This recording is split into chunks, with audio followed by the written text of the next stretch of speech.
Kwa na pressure ile ile, ubora utakuwa ni ule ule. Na hapo pia Kelvin, nilipata nafasi ya kupiga story kidogo na moja kati ya waandishi kutoka Afrika Kusini, anaitwa Afio Kwanele.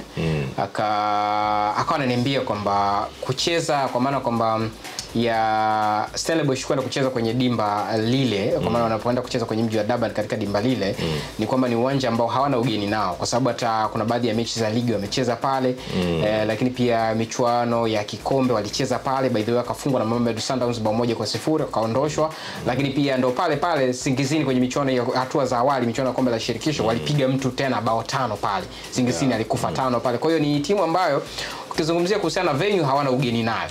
Ni uwanja ambao wanaufahamu vizuri. Labda tofauti tu ni kwamba hawana mashabiki wengi sana.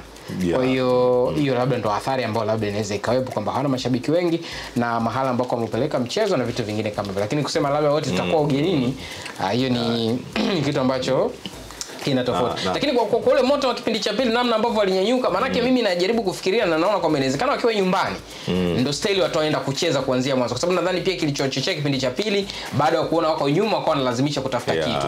Na wanapoenda kwenye uwanja wa nyumbani, na maana from the beginning watakuwa wanajaribu kutafuta kitu. Yale mafuriko yakipigwa kuanzia dakika ya kwanza, unaona Simba Sports wanaweza wakahimili, hususan wakati huo ambapo pia tumemwona jana Shamu Karabu ameumia. Hatuna uhakika majeraha yake atamweka nje kwa kiwango gani.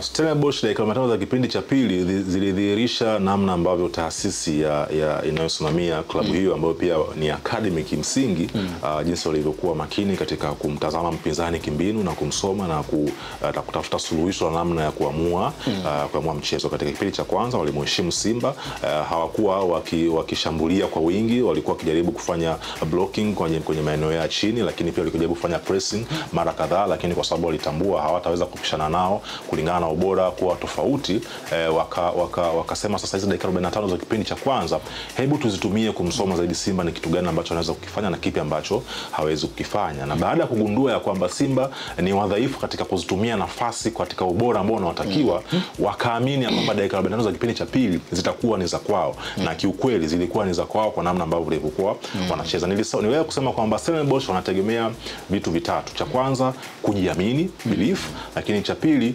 hawaogopi, ni fearless. Na kwa sababu wana vijana wa kutosha, na vijana mara nyingi huwa wanapenda kuonesha ubora wao katika namna yoyote ile, huwa hawana hofu ya aina yoyote. Ndio kitu ambacho kilitokea katika mchezo wa jana. Dakika za kipindi cha pili zilikuwa zina pressure kubwa kwa Simba, kwa sababu Stellenbosch walifungua lile booster lao sasa la kujiamini, kutoogopa na kuwa na kasi kubwa katika mashambulizi ya kushtukiza. Sasa kila ambacho wanaonyesha kipindi cha pili ambacho kinaonekana katika mechi inayokuja pale. Tumalize tuenzetu mapumziko, Kelvin. Nafasi ya Simba kufuzu kwenda kwenye hatua inayofuata unaiona kwa ukubwa kiasi gani?